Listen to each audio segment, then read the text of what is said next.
Okay, well, welcome to the October Planetarian Zoom seminar.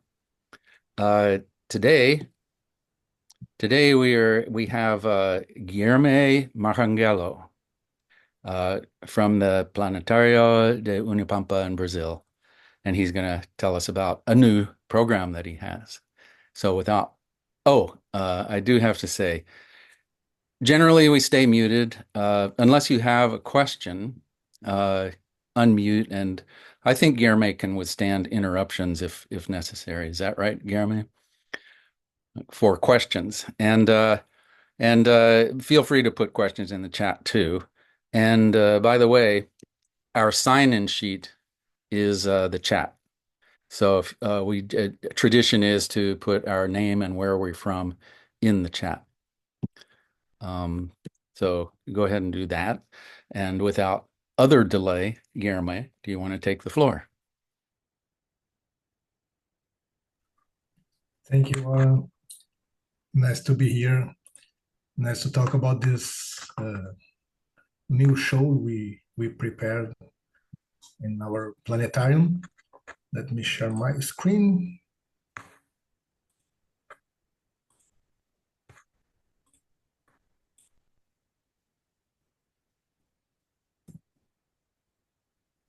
Okay.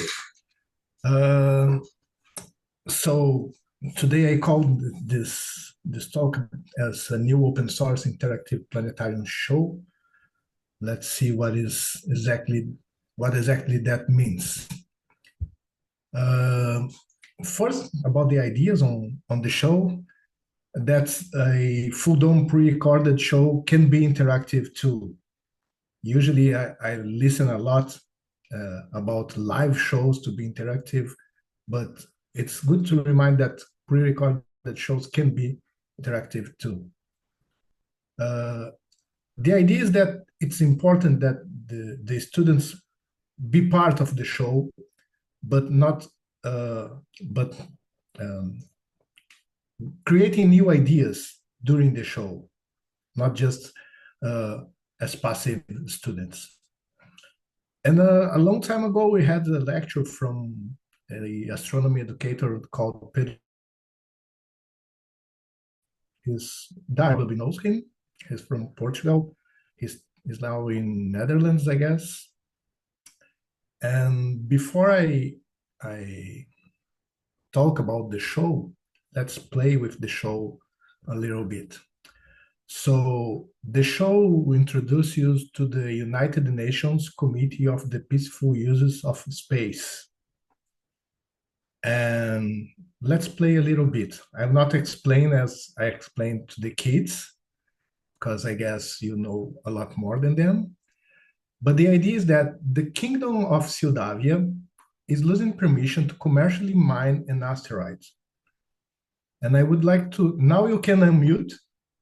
I would like to listen to you as members of this committee. What do you think about that? Shall we allow them to commercially mine an asteroid or not? There are some benefits, some problems with that. I would like to listen to your opinions. Now is the time that you unmute and talk. I think just join in as if it were a planetarium show. Okay. Sorry? Well, says who? Who's taking away the permission? And The what right Kingdom do of they have to do so? Sorry? How did they get the permission in the first place? Do they have it and are losing it? Is that the point? I'm sorry if I mistranslated that. I translated asking for permission as losing permission. Okay. They're asking for permission. Okay. Yeah. Okay, I mistranslated that. They are asking permission. Well, Sorry. I have mixed feelings. I have thought mixed it was feelings. a little bit strange, but okay. So they are asking permission to commercially explore, commercially mine an asteroid. I definitely have mixed feelings about that. We're there's mining on Earth, and mining is necessary, but it's not always done very well. Not always done to the benefit of people around the mines, the environment around the mines. So I kind kind of depends on how it's done, actually. Mhm. I'd want to know who's going to profit from this mining. Probably their kingdom. Mm. Will the miners be safe? What kind of safety regulations will be going on with this mining operation? Well, we still don't have laws about that. Okay. We are not sure. How does this organization have the authority to give them permission to mine? Sorry? It's How the does this organization have the authority to give them permission to mine in the first place? the I'm UN. sorry. Okay, go Or ahead. to take away their permission in the first place, right? Like who legally has ownership rights over things that are in space? Yeah, we don't have ownership about things on space. In fact, any by the standard laws we have now, nobody can claim anything from space. But they are think that they are like sailors, that they don't have the right to ask for some part in the middle of the ocean because it's international. But of course, they can explore the ocean to fish and everything. We can think about the same idea. So space is like the Wild West. Okay, I guess you all understood the idea. This is the idea of the show. The idea of the show is to put the people in the planetarium as part of the committee. And after we introduce the subject, here we are going to talk about what we know about that. And after we'll call the kids to put the arguments. So the show is inside the United Nations Committee for the Peaceful Use of Space. And the idea is for the debates. We had the debates. And the show is split in three parts. We have the first two parts of the show with two topics to discuss. And the last one is talking about what we have, what is known from now, and what is just science fiction. So the first part is this idea. Okay, we have a kingdom interested in mining asteroids or any part of the universe. And then we talk, what do we know about mining the universe? So we talk about the characteristics of asteroids, the missions that we send to asteroids, to comets, to bring some samples to Earth, and that these samples are just for scientific research. They are very far from being useful for commercial exploration. And this is the first part of the show. The second part of the show, we say that SETI has detected a sign from a distant world, from TRAPPIST-1. And then we take advantage of the subject to talk about exoplanets. And how do we detect exoplanets? What do we know about them? And then we ask the kids to decide if we shall answer or not. And of course, we can imagine that a lot of answers come because usually I say every time we had a powerful country, nation that went across the oceans. I'm not talking especially about you, Dario, okay? Not about the relation Portugal-Brazil.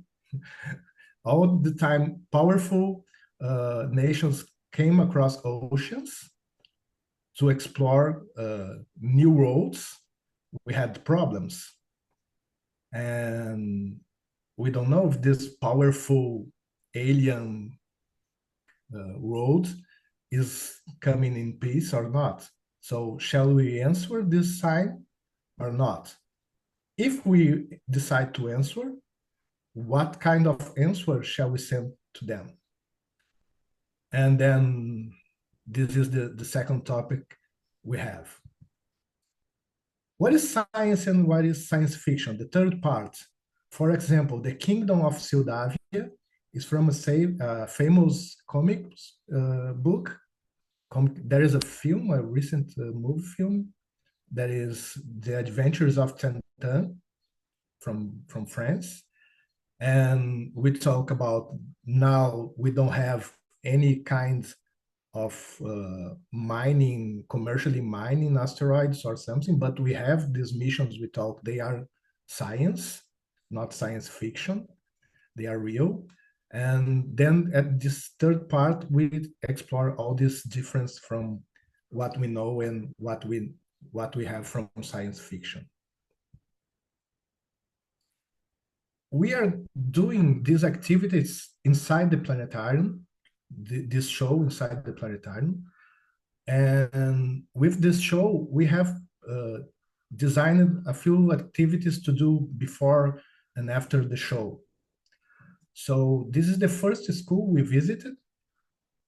We first talk about the human exploration space, about what we have done exploring the space so far.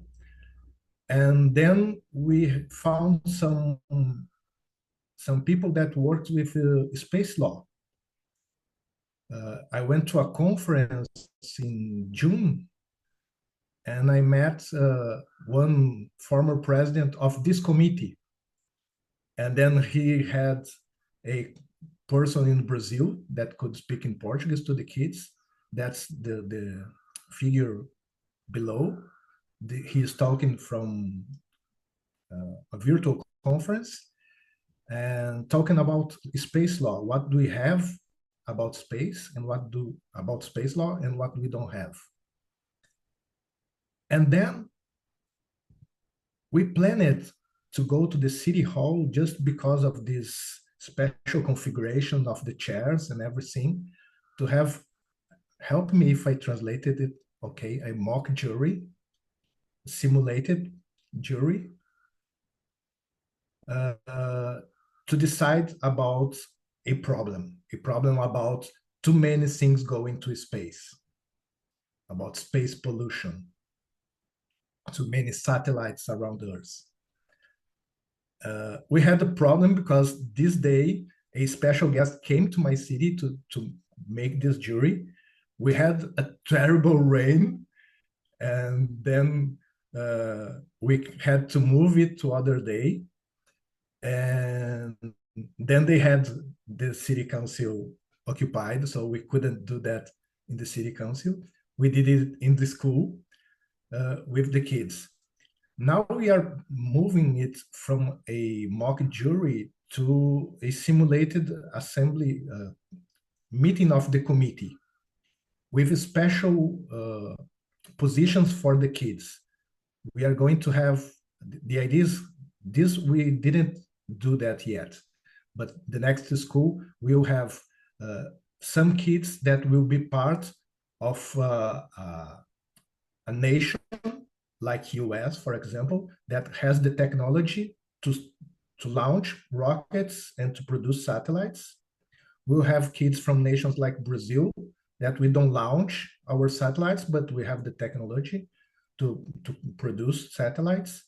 And kids from nations that don't have neither of the technologies. They don't produce, they don't launch, but they want to have the satellites so they can buy it. And people from private institutions that want to commercially explore the space. I'm curious about what we are going to have during this committee, because the first meeting we have with the kids, that the only idea was to create laws about space and to how we can take care of outer space. And we had very good ideas for space laws. They started to say that we should put a limit on the satellites we launch. Then they started to ask about how many satellites we have now, how many should we allow to be in space? Then they realized that if we put a limit for the whole world, the problem is that maybe 1, 2, or 3 nations will have the control of everything. So we should put a limit for each nation. When we were talking, we told them that now we have technology for small satellites that are launched to lower orbits, and it's much cheaper. And they decided that we should put a limit on the small satellites. After you launch a lot of small satellites, maybe 1,000, you should do something greater. Launch a big satellite that can do much more than these small satellites. And before you launch new small satellites.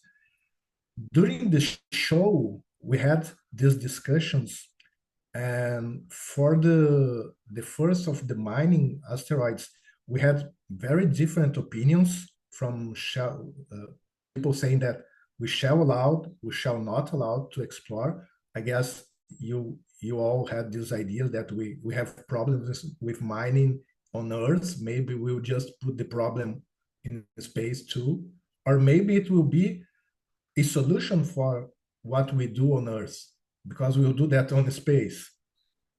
So Earth will be safe. So many ideas came to the kids. For the sign from an extraterrestrial life, it was interesting because they are much, much, much more curious to make contact than afraid of extraterrestrial invasion or something like that. They're much more curious to make contact than afraid of that. So it was really, really interesting. This is the kids, the first group of kids that came to the planetarium to be part of the show. And after the show, we have a small book, small 28 pages book with the story of the show. We had some funding for this show, so we always find we have produced other books before, and it's always interesting if they can take something home. When they take something home, they keep that alive. Second, they spread the idea. They have brothers, sisters, uncles, cousins that will learn about that. So it's very interesting to have the book. I guess I have here, I open here the part of the book. It's in Portuguese, Alan, sorry. That's the story of the show about United Nations, the first missions to space, the committee, and a little bit of the show. And something is in front.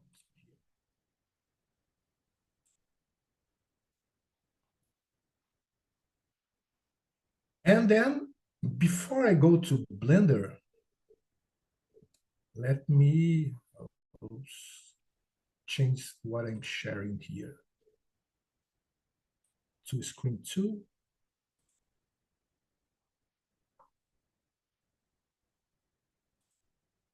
Are you seeing the small planet in the middle of? Okay, so I change it. Okay.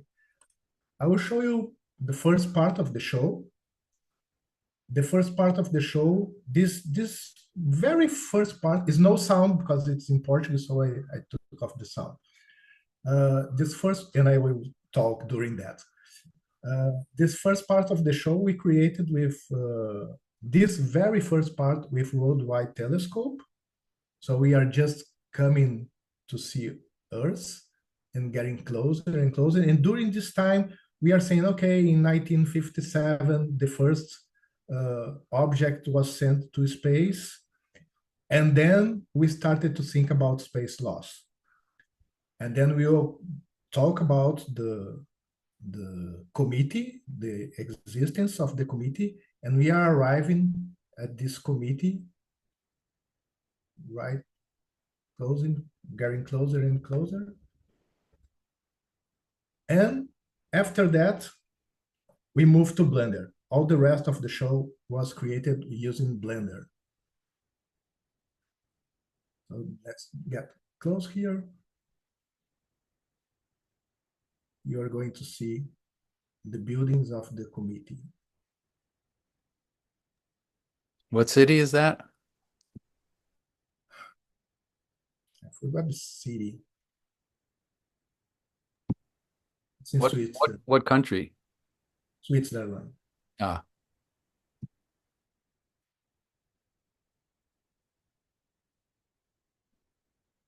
Okay, and now we are going to get inside the committee and talking about which nations are part of the committee, how the committee was created and everything during this part. So we try, and all of that was created using Blender. Some we used stuff that was already ready. We didn't create everything. The room, of course, we created, but the microphones that are on the tables, the lamps on the tables, the chairs, we can find it easily in many different places that has 3D models. And the asteroid is thanks to Jeff Nee, that gave us a very nice, I guess it was in a planetary Zoom meeting some time ago. He talked about this model. And let me go a little bit faster here. And then we talk about the first topic and the nation. And then we are going to explore everything and say, okay, we have gone to asteroids before, and we have explored them with some missions that brought some samples back on Earth.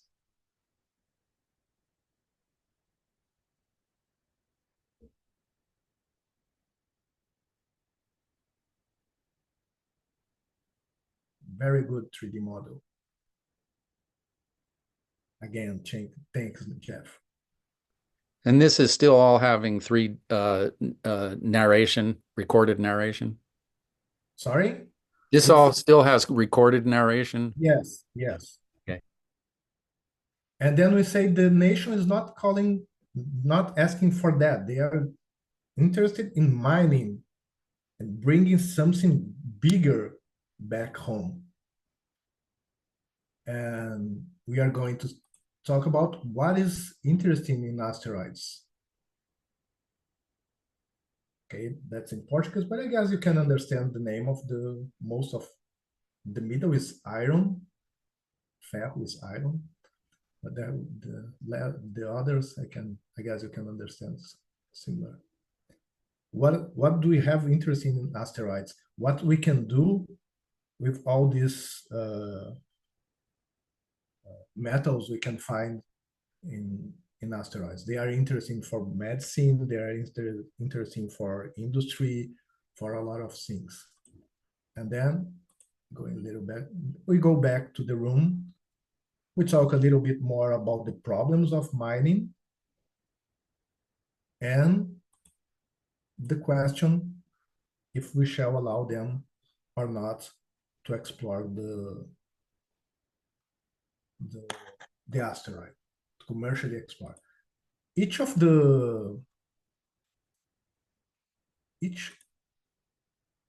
Just changing here. Each of the videos has around 7 minutes. So all the 3 videos together is 21 minutes, but we never know how many time it will take. Because with the first group, they were very interested in discussing about the topic. We had another group that were not really on that. They had their opinions, but they are much quieter. So sometimes it will take, if you want, you can take 1 hour here, I guess. We are just starting to show this show, but I guess you can have at least 40 minutes between the show and the discussions. What was the age groups that you were doing this with? We had 2 groups, and the first group was 15 years old. The second group was 14. We had showed that to adults. Our avant-premiere was with adults. Okay, let's see if it works. We were having a meeting about material science in my university, and they asked, okay, can you have a special show from the planetarium for our guests? I said, of course, and we have one very special for you. And then we tried that with adults. It was amazing. It was great too.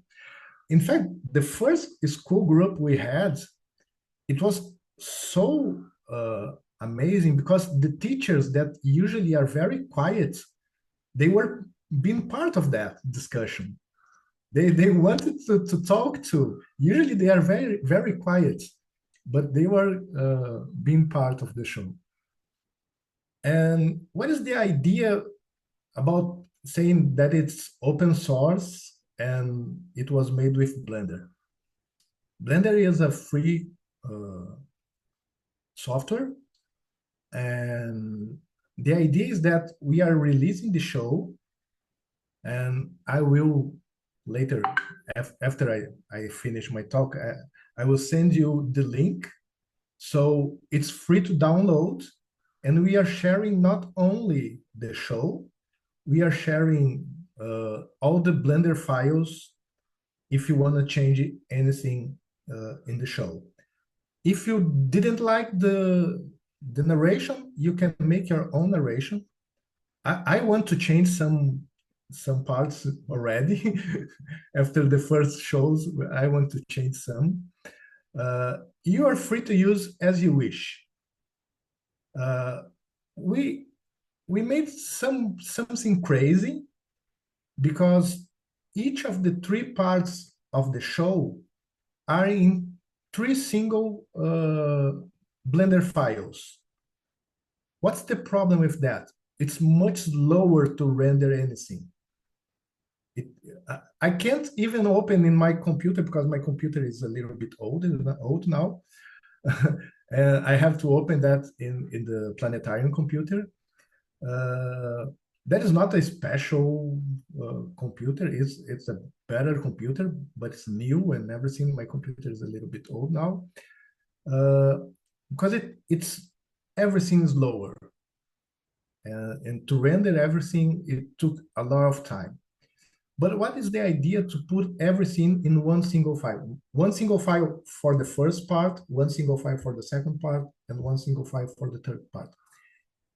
So it's much easier for anyone that want to make changes to know what is doing what, where is any part of the show. Because you just let the time go and find everything appearing and disappearing and everything. And there are some parts that will have the projection written in Portuguese. You can change to English or to any other language. You can do anything you want with the show. And my recommendation, don't leave everything in the Blender file. Keep the original Blender file. Okay, now you want to render just one part, keep only what is necessary for this part. It will save you a lot of time, of rendering time. But this is the idea, to have the Blender available for everyone.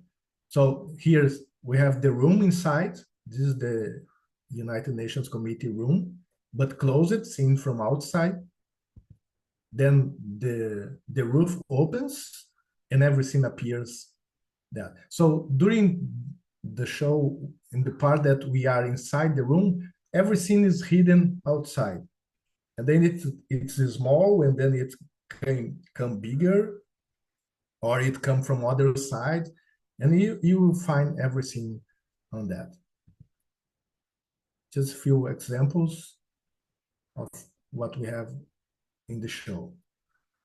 Here's one example. To change this slide, that is some parts in part, the name of the book is in English, but the written recommendations is in Portuguese. To change that is just to create the new file on an image, a PNG image, and then you change the image on the Blender file. Okay, it's in English now. So that's the idea for the open source. So it's completely free to use as you wish. And let me stop share here. And before I stop talking, just let me find here the link to send you. In fact, I will send you a form.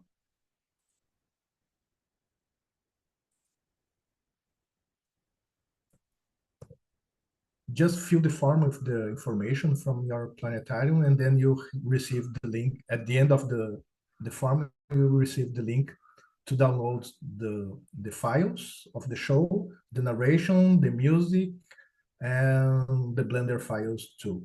The book, I just figured out I didn't put the book inside the folder, but I will put it as soon as I finish here. That's it. Thank you. And I'm waiting for questions. Thank you, Guilherme. That we have unmute and applause. That was great. What a great ideas for the show, and a great show. And does anybody have questions?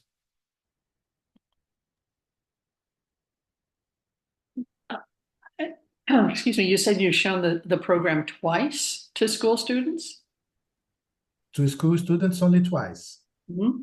Will you continue to use it in the future? I'm assuming it will be yes, because we just released the show. Oh, okay. It's brand new. Yes. And it will take time, because the idea is that they don't go to the planetarium without the activities of the jury and everything before. So it will take time. We cannot do that every day because we'll get crazy here.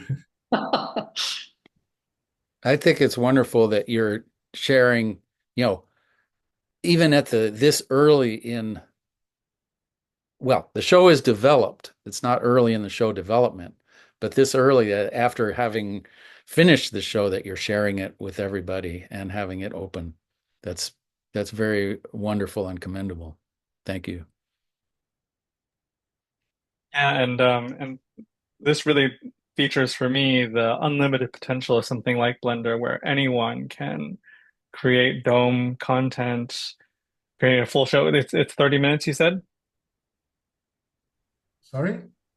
How long did you say it was? The whole show, if you did both parts? Each of the parts has around 7 minutes, so it makes 21 minutes in total. Great. Yeah, and you're welcome for the asteroid. I wish I could take credit for it, but NASA did it, so I just sent out the files. That's a big part, to send the files. Jeff, you're the conduit. A great conduit. Yeah, the whole concept of open source planetarium content, I'm fully on board, and like I'm really lucky that I get paid by NASA to do this sort of thing. But for you to do it on your own is also very commendable. So thank you.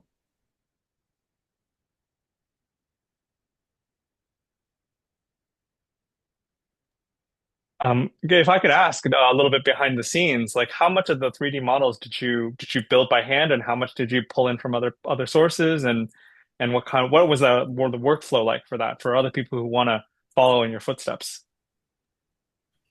Okay. Of course, we have the missions, and we have the asteroids, and chairs, everything we can have from NASA models we had, everything we can have from standard.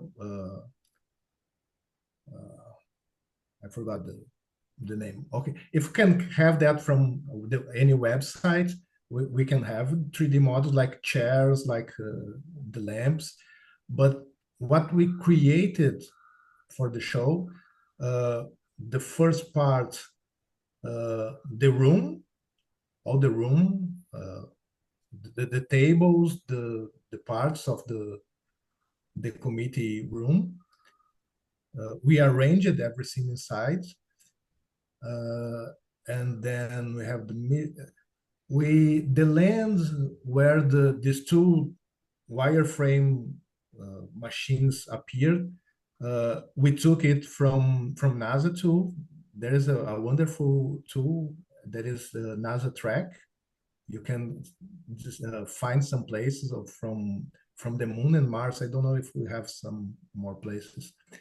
And then these two models we took ready, but what I changed is that to make it wire models, so it looked more like holographies or something like that. When the components of the asteroids appear, that I created too. And the second part, we made use of everything we have from TRAPPIST, but the planets going around the stars for the transit model, and it's a little bit hard today. I don't know. I'm forgetting things, words even in Portuguese today. Okay, these two detection models I created too, and it will appear some bars saying how many planets we have detected. That I created too. That's something important to have the Blender files. It's so simple. We have another year. I want to put another number of planets detected. Just add another column in a graph with the number of planets each year. And I guess that's it. Much more efforts in putting things together and moving them around the scenes than creating. You know, Guilherme, I'm really intrigued that, well, I'm really happy that there's the recorded aspects of the program, and then there's the audience.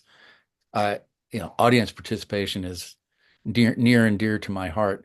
So the things that you chose to have the audience participating in the discussion, like about space mining, starting off with space mining, those are like nitty-gritty things to get people thinking about and talking about. And I understand how you said that there was one group that really got into it, and it was a longer show. And there was another group that was more shy. But was there another, I'm trying to remember, was there another element of audience participation? It was later in the program, right? Two parts. They have to decide as members of the committee after the first part of the show and after the second part. The third part is just explaining what is real and what is science fiction. Okay, so so both parts were concerned with the issue of space mining. No, one is space mining, and the other one we received a signal from an extraterrestrial life. Oh, that's it. Yeah. Both of those are really nitty-gritty, interesting issues to have discussions about. So I really like that. Just explain me, the two things are what? Oh, nitty-gritty means like nitty-gritty means, well, grit is like fine. This means really important. Okay. I have Sorry. another question. Before the students come, do the teachers get some information about the program so they can get the kids thinking before they come so that they know what they're going to be talking about? So the idea is that we go to the school before they come to the planetarium. Oh, okay. So we talk about space exploration, we talk about space law, and then they come to the planetarium. So they will be already part of this. They don't know the topics of the show, but they know already that they are asked to participate.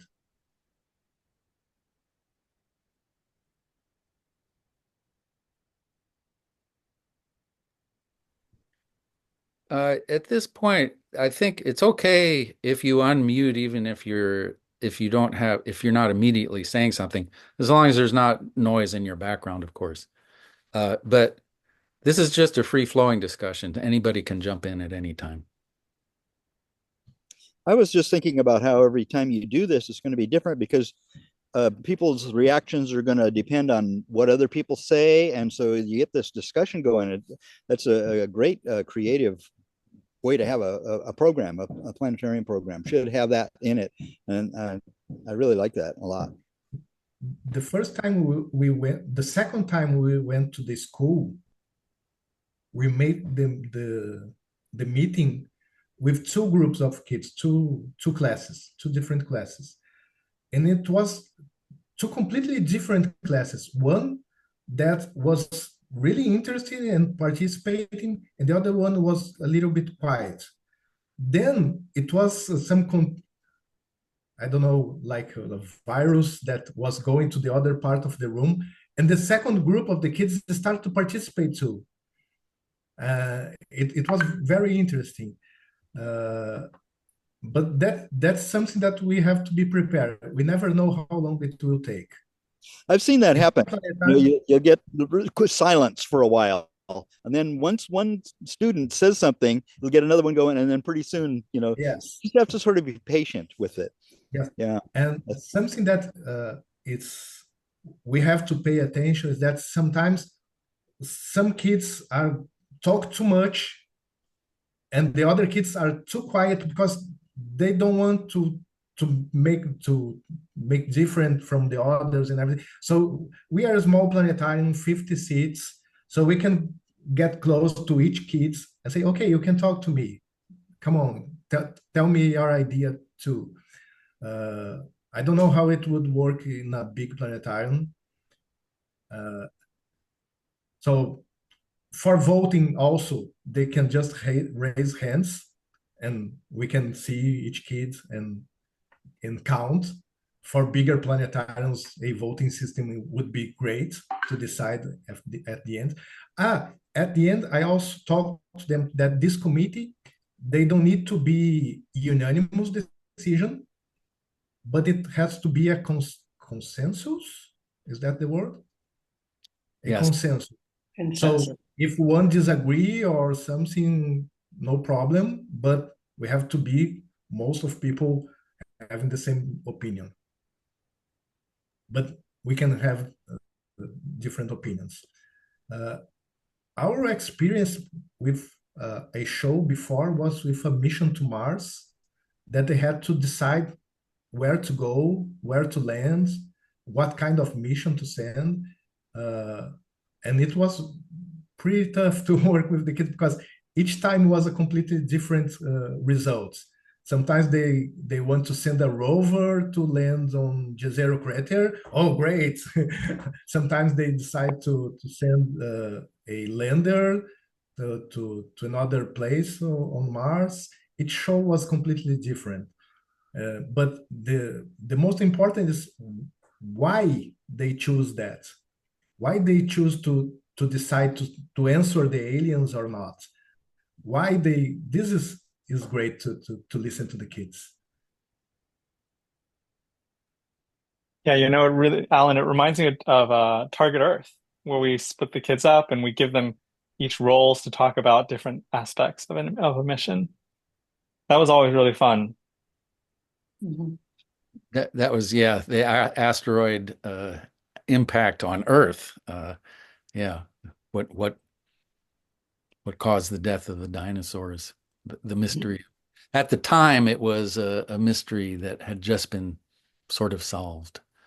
But yeah.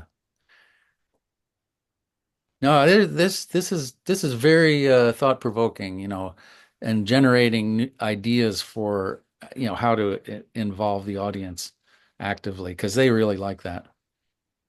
It-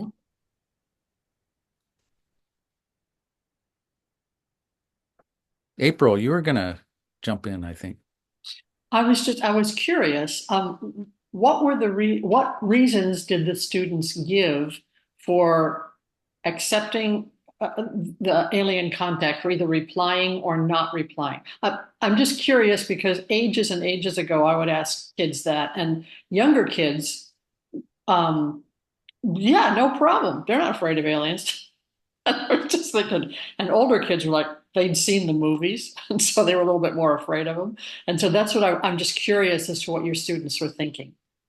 Uh, we had the last show we had that is fresh on my mind. They were saying that they probably have better technologies, more advanced technologies, so we can learn a lot from them. And they are not afraid that can come here and destroy Earth. I guess that's some teenager stuff. The teenagers are more curious than afraid of anything. But that was the main reason. We can learn much more from them, and it was interesting because uh, anytime I didn't tell them that to come to Earth, a different planet from a different star. I'm not talking about something coming from solar system, but something come from outside, from a planet around other star. To come to Earth, they shall have a more advanced technology than we have, because we don't have this technology. I didn't say that to the kids, and they came with this argument. They have more advanced technology, so we can learn a lot from them. And of course, I answered. So if they have more technology, probably better guns and everything to destroy Earth, to explore everything. But they didn't care. They're curious. I asked earlier about the age group that this was for, but now the question is, what age group could you do it with? How I think it really works with, I would see it working with a general public audience, with adults and kids. And it worked with the age group that you were talking about, which was 14 and We 15-year-olds. we Could it go lower? Yes, we made with adults, and it worked very well.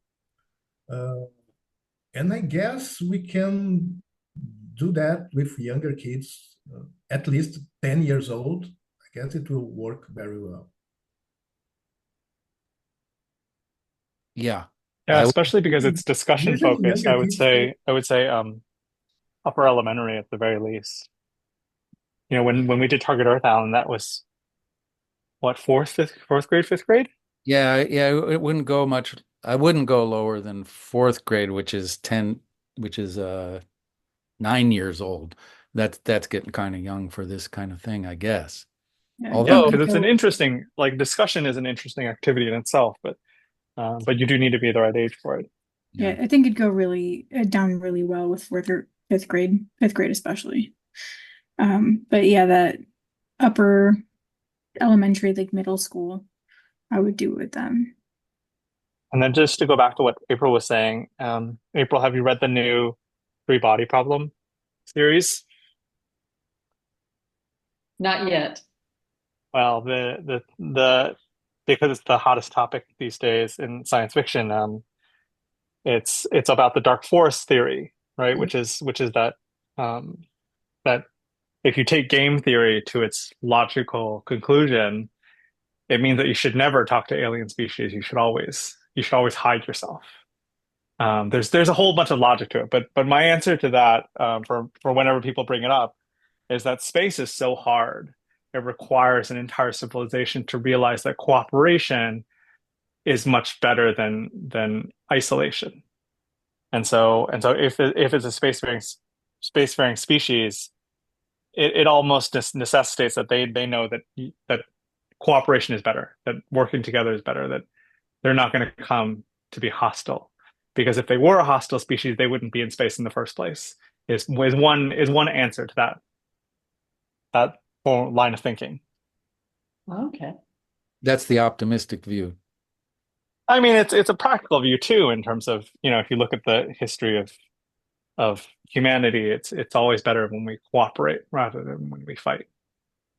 Yes, but the history of humankind says that every single powerful nation that crossed borders Yeah. was to explore the other people. So it's definitely a balance, but again, it's my personal answer to that. Again, not representing NASA or anything, is that we need to work together to go to space, to go out. Space is so much more difficult than any other environment, that any species that can travel the stars will have figured that out already. Yeah, I think But again, that's just a personal answer.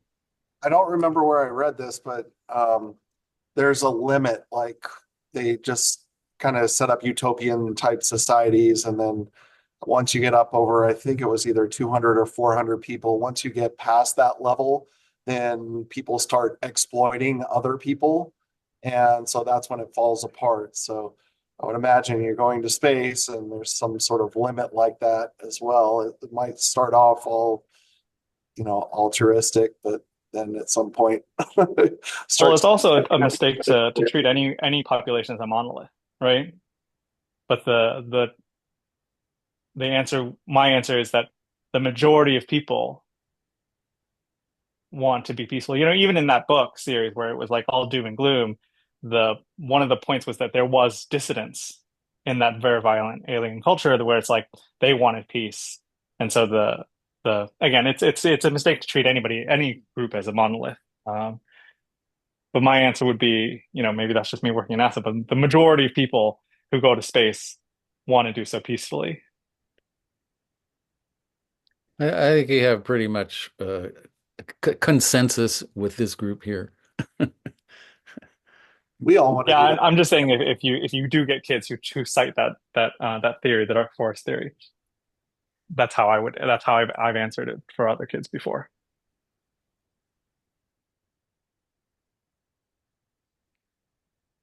Well, I see how that part of your planetarium show, Guilherme, has sparked a discussion with this group. And now we veer off into the hospitality suite part of this program. We are getting close to the hour. We're not confined to being an hour, but before a lot of people leave, I think we should thank Guilherme for another really, really good. Thank you, Guilherme, for the excellent. Thank you, Alan. Thank you, everyone. Great to be here. And then just one quick question, right? I might have missed it. How long did it take you to develop this from start from the time you had the idea to now, I guess, because you just debuted it. I was trying to remember that when you were asking about how long, what did I do and what I took ready. I really don't remember exactly when I started, but it was this year. Okay, so sometime, somewhere this year, 2024. probably after March, because our year here, school year here starts on March, probably around that. Yeah, so a call to action to other people that you can create really great content. I mean, did you have a team of people or students or to work with you, or was it entirely just you? Uh, I did the show myself, but I have colleagues that work with Blender too. So we had discussions when I stop somewhere that I can't keep going. Then we just change some ideas and they help me to develop. But the part of doing it, put everything together, it was on me. That's great. And just as a heads up for everybody who's interested in that sort of thing, watch your Museum and Informal Education Alliance newsletter next week. I have something pretty exciting to announce Blender wise. Okay, there, that teaser. Uh, I have to put my International Planetarium Society Education Committee hat on, also the live interaction planetarium section. It occurs to me that there are things that people create in Blender, like what you've done, Guilherme, that could be objects or units or components that could be made available to people that are not necessarily, you know, since this is open source, as you say, people can take a piece of something and use it for some other purpose altogether. Um, am I correct that you wouldn't that you would encourage that? Yeah, certainly. Well, it sort of opens up to me the idea that to have a library of things that people can use, uh, whether short animations of various sorts or scenes, settings like that government, organization that you had that you have that people could use for other purposes. Um, That is the idea of sharing everything, is that you can make the use as you wish. If you don't want that to be the committee, you can change the chairs, change the tables or everything, and use it as, I don't know, any other committee or something that it's everything on the folder, inside the folder. I'd be really happy to see a sort of the beginnings of a library of, well, like on the IPS website, there's the free media section of the website. Um, there could be a category of, well, I guess there already is the category of animations. It could go there. Probably needs to be better organized. Uh, but maybe, I don't know, would one or more of the things that you created go well on the IPS website? Because you said I everything's was in one Blender file, right? in 3 Blender files, one for each Oh, part. great, 3 Blender files. Yeah, I mean, so Alan, all you would need to do is just post a link to those there. And same thing from all of my stuff, Alan. You can just take whatever you want and post it wherever you want. Okay.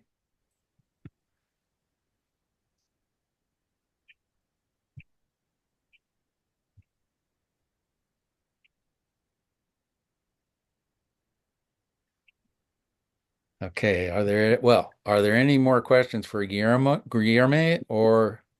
and by the way, the pronunciation of his last name is Marranghello, or Yes, you should correct me if I'm, yes, that's correct.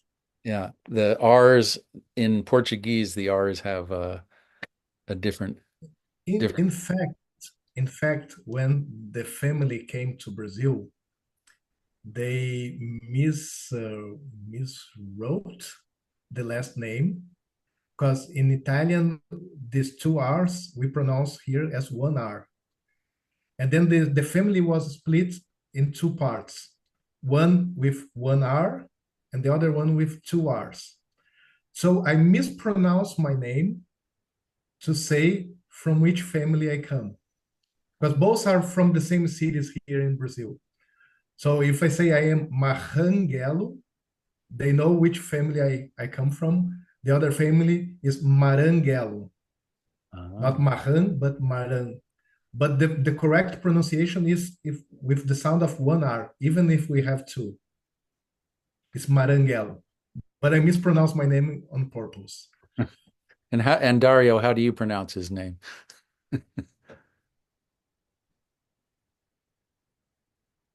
His name? Yes. Well, if he wants to be Maranghello, it's okay. I would read Maranghello.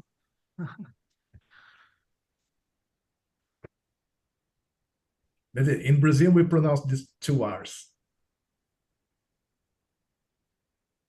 Okay, now we're getting into the distinctions between Brazilian Portuguese and Portuguese.